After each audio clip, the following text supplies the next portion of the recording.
আপনি যখনই কোনো গন্ডগোল ফাসাদের মধ্যে পড়বেন, অনলাইনে অফলাইনে ফেসবুকে সরাসরি যেভাবেই হোক, আপনি একটা কথা বলছেন, আরেকজন আপনার কথার পাল্টা আরেকটা বলছে, তর্ক করছে আপনার সাথে। আপনি দেখলেন যে আমি এখন যদি জবাব দিতে যাই কথা বাড়বে, বাড়তে বাড়তে বিশ্রী একটা সিচুয়েশন তৈরি হতে পারে। থাক, আমি হাসি মুখে কিছু না বলে অন্য কথায় চলে গেলাম, অন্যদিকে চলে গেলাম।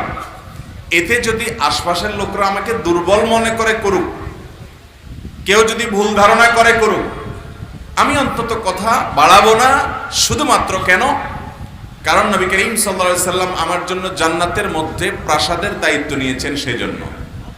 এইরকম যদি করা যায় ভাইরা আমার, সেটা হবে ঈমানি পরীক্ষায়, তাকওয়ার পরীক্ষায় উত্তীর্ণ হওয়ার নামান্তর।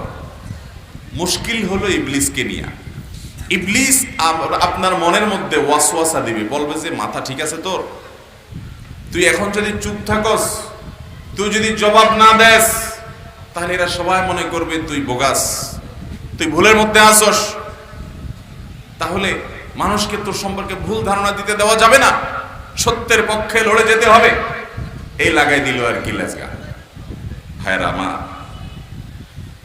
আল্লাহ রাব্বুল আলামিনের কাছে জীবনের প্রত্যেকটা বিষয়ের হিসাব দিতে হবে। বেহুদা কোনো বিষয় একজন মুমিনের এনার্জি, তার বিবেক, তার বুদ্ধি, তার সময়, তার কথা, তার লেখা, তার ভাবনা কোন অবস্থাতে ব্যয় হতে পারে? মুসলমানের প্রতিটা সেকেন্ড দামি, প্রতিটা মুহূর্ত দামি, প্রতিটা সময় তার মূল্যবান, মহামূল্যবান। কারণ এটা দিয়ে সে হয় জান্নাত কামাতে পারে, আর এটার অপব্যবহারের কারণে তার জাহান্নামে যেতে হতে পারে।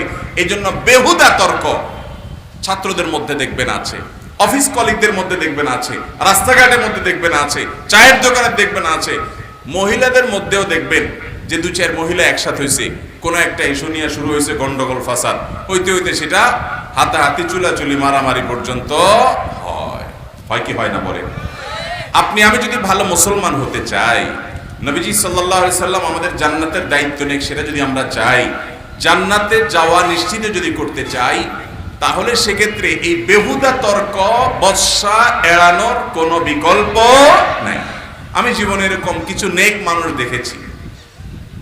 আমি সবসময় চেষ্টা করি কোনো মানুষের ভিতরে নেক কোনো গুণ থাকলে যদি আমার কাছে মনে হয় মাশাআল্লাহ হাদিসের উপরে এই আমলটা তো আমার মধ্যে এতটা নাই, মাশাআল্লাহ এই লোকটার মধ্যে অনেক বেশি আছে, আমি তখন তার পেছনে ছুটাছুটি করি, তার পেছনে ঘোরাঘুরি করি। অনেক জেনারেল শিক্ষিত ভাই আছেন, অনেক সাধারণ শিক্ষিত ভাই আছেন, আমি ব্যক্তিগতভাবে তাদের পেছনে পেছনে ঘুরি, তাদের সাথে সম্পর্ক রাখি, তাদের সাথে পারিবারিক সম্পর্ক গড়ে তুলি, বন্ধুত্ব গড়ে তুলি এবং চেষ্টা করি তাদের সান্নিধ্যে বসার। কারণ আমি দেখছি যে হাদিসের এই কথাটা আমিও জানি, মানুষকেও বলি, আমার মধ্যে নাই কিন্তু ওই লোকটার মধ্যে গুণটা আছে, তিনি এটাকে ইমপ্লিমেন্ট করতে পারছেন, তো তার সাথে উঠা বসা করলে, চলাফেরা করলে তিনি কিভাবে এই সময়ে হাদিসের উপর আমল করেন, ওইটা বারবার দেখতে দেখতে নিজের মধ্যে আমল করার প্রেরণা তৈরি হয়, নিজের মধ্যে আমলের অভ্যাস গড়ে ওঠে।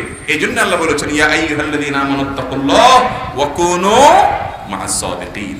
সৎসঙ্গ এবং নেককারদের মানুষ সাথে থাকতে হবে, তাহলে সে ভালো গুণগুলো আমাদের মধ্যে আসবে ইনশাআল্লাহ। ভাইরা আমার, অবশ্যই আপনি অসৎ কাজের বাধা প্রদান করবেন, কিন্তু সেটা এত সুন্দরভাবে হবে, এত চমৎকারভাবে হবে যে সেখান থেকে কোনো দুর্গন্ধ ছড়াতে পারবে। তাহলে আমরা আজ থেকে আমাদের এই বদ অভ্যাসটা পরিবর্তন করার চেষ্টা করব যে আমরা বিতর্ক বর্ষায় লিপ্ত হব না।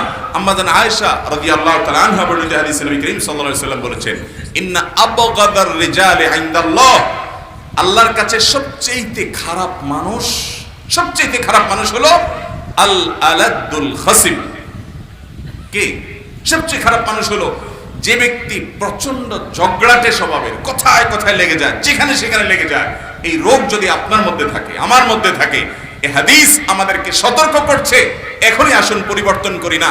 আমি যেখানে সেখানে ঝগড়া কোনোভাবে লাগতে দেব না, আমি নিজেকে নিয়ন্ত্রণ করব, আত্মশাসন করব, আত্মনিয়ন্ত্রণ করব, আমি ভালো হওয়ার চেষ্টা করব। চেষ্টা করা যাবে না ইনশাআল্লাহ? ভাইরা আমার, ঝগড়াটে স্বভাবের মানুষকে কেউ দেখতেও পারে না, আল্লাহও দেখতে পারেন না।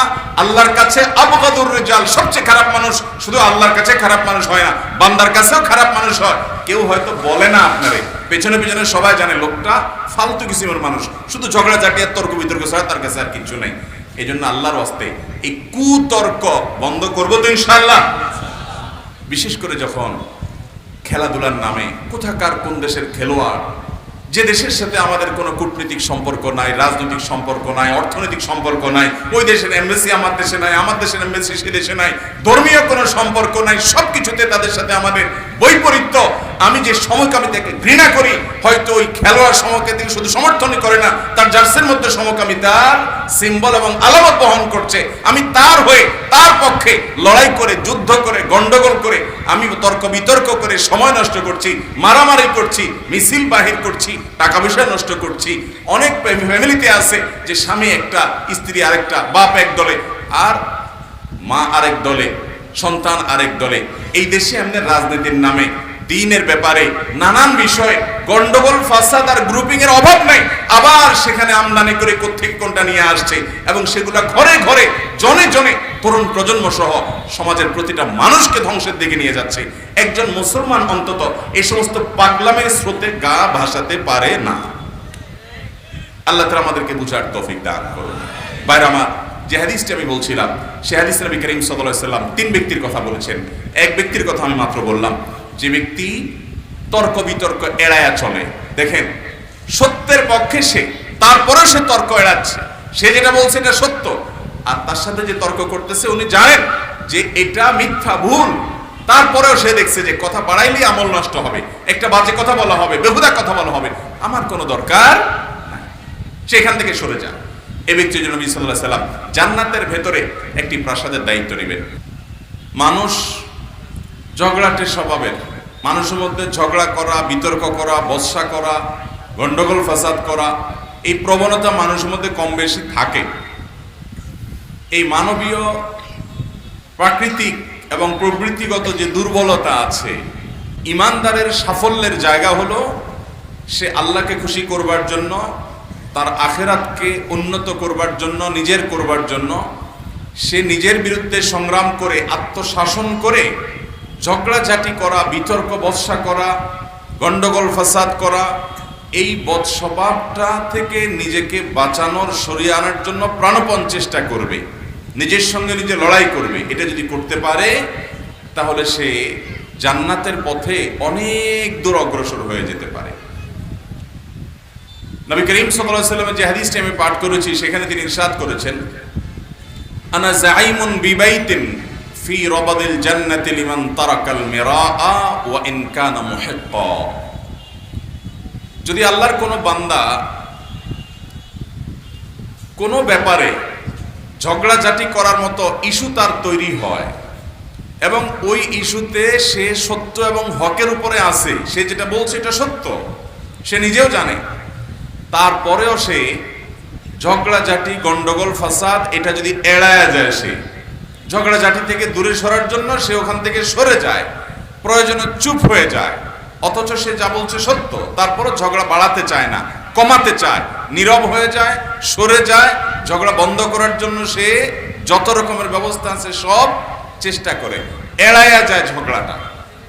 যে আমি বাহ্যিকভাবে একটু হেরে গেলাম, মনে হচ্ছে আমি হেরে গেছি কারণ আমি কথা বাড়াইলাম না। অনেকে মনে করবে কথা বাড়াইলো না কেন, তাহলে মনে তার দুর্বলতা আছে, মনে করুক, কিন্তু আমি তো জানি যে আমি 70